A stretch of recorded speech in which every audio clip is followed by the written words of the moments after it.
Ici, vous êtes sur la plateforme d'autoroute ferroviaire, donc c'est un site intermodal avec un accueil des semi-remorques pour la partie routière, le chargement des semi-remorques sur les trains et une partie ferroviaire, la constitution des trains et les manœuvres ferroviaires en gare.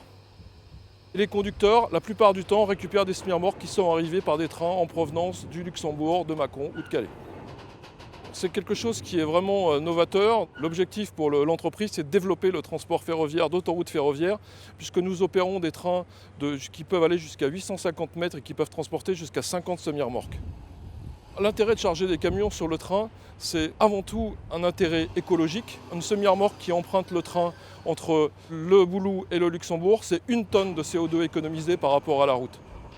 La plateforme, c'est environ 300 places. Sur les 300 places, on doit savoir en permanence où se trouve chacune des semi-remorques. Nous sommes obligés de nous moderniser. Et pour cela, chacun des tracteurs est équipé d'une tablette et en instantané, on sait exactement quelle remorque il est en train de charger, quelle remorque il est en train de déplacer, sur quelle place se trouve la remorque. La plupart des camions ils viennent d'Espagne. Donc quand ils arrivent sur le site du Boulot, on vérifie tout ce qui est conformité.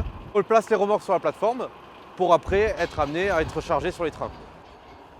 Il faut être éveillé et dynamique parce qu'en fait on va avoir énormément d'informations qui vont venir d'un coup suivant les heures de travail. Et on doit gérer un petit peu le stress, essayer de perdre le minimum de temps.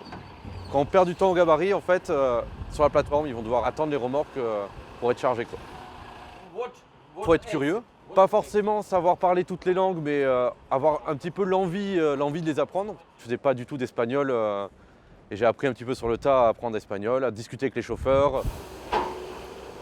C'est un secteur d'avenir. À l'été 2016, c'était environ 20 salariés dans l'entreprise. Aujourd'hui, nous sommes 52.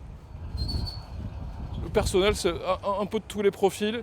J'ai de niveau CAP à du niveau Bac plus 3 ou Bac plus 4. Ce qui est intéressant pour nous, c'est d'avoir des gens qui soient formés en logistique, qui connaissent le métier de la logistique. Et ensuite, la formation, l'adaptation au poste, c'est nous qui la ferons pour apprendre les métiers du ferroviaire, en plus du métier routier. C'est forcément un travail d'équipe avec des objectifs importants, c'est-à-dire les 4 trains par jour qui doivent partir à l'heure et jamais à plus de 5 minutes de retard, sinon on doit le justifier. Allez, je déverrouille la rame.